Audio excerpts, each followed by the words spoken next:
I chose to do my project on the Zulu Nation.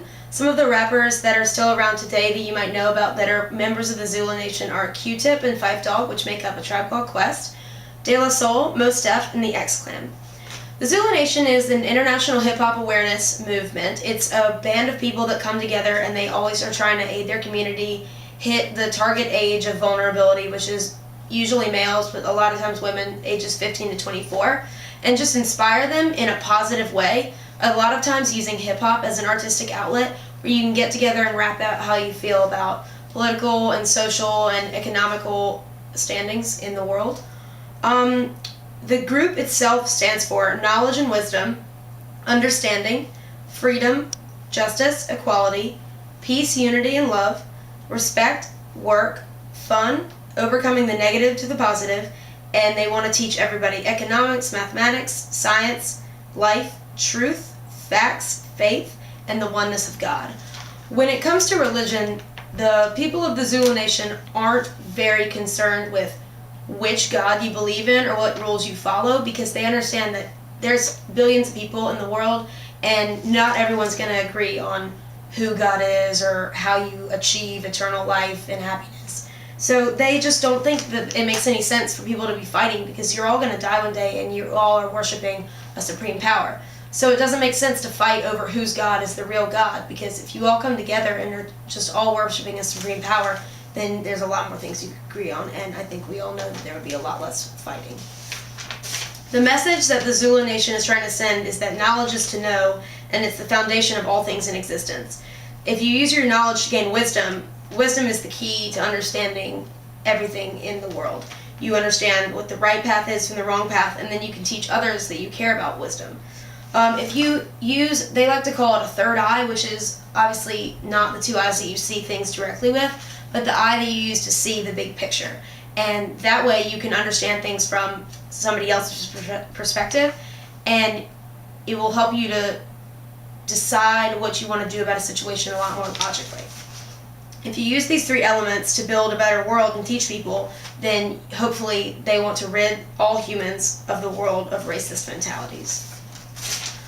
The Zulu Nation helps directly. They have a lot of events in different parts of the world. There have been some events in Charleston. There's a big group in the Bronx, in Seattle, in San Francisco. They have events where it's a hip-hop concert. And a lot of people, you sign up to perform. You can sign up on the Zulu Nation website. And you sell tickets at the door or online. And then about 85 to 90% of the money you make from selling tickets goes to a charity within the local area of your choice. And there was one, I think a few years ago in the Bronx, they wanted to have a Bronx River House Family Day. But a few years before they wanted to have this event, there was graffiti that the Zulu people have done. Like you see on this, they do a lot of graffiti. It's really colorful. A lot of times it has Africa on it, and it says Roots or Zulu Nation. And the tenants at the Bronx River houses were really angry that they graffitied it, and they thought that it was disrespectful.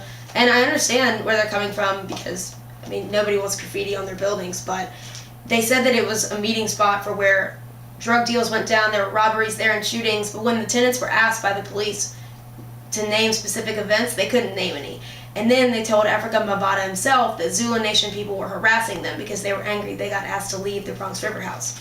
So I think in June 2011, there was a United Zulu Nation unification rally to protest the fact that they were kicked out of the Bronx River houses and to ask for another Bronx Family Day to be held there, because a lot of the money for tickets, they had to barbecue and music, and the money would be used for charity.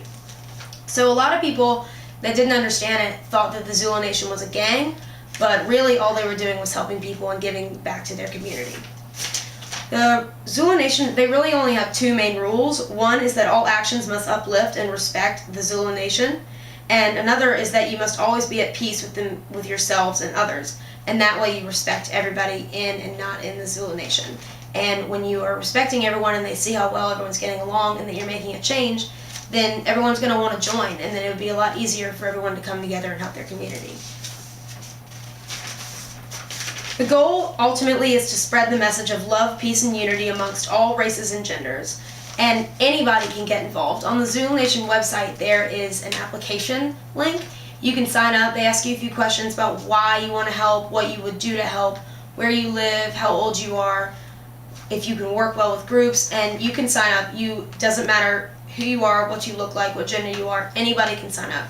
And I would really recommend checking it out, because everyone, if you work together, can make a change in your community.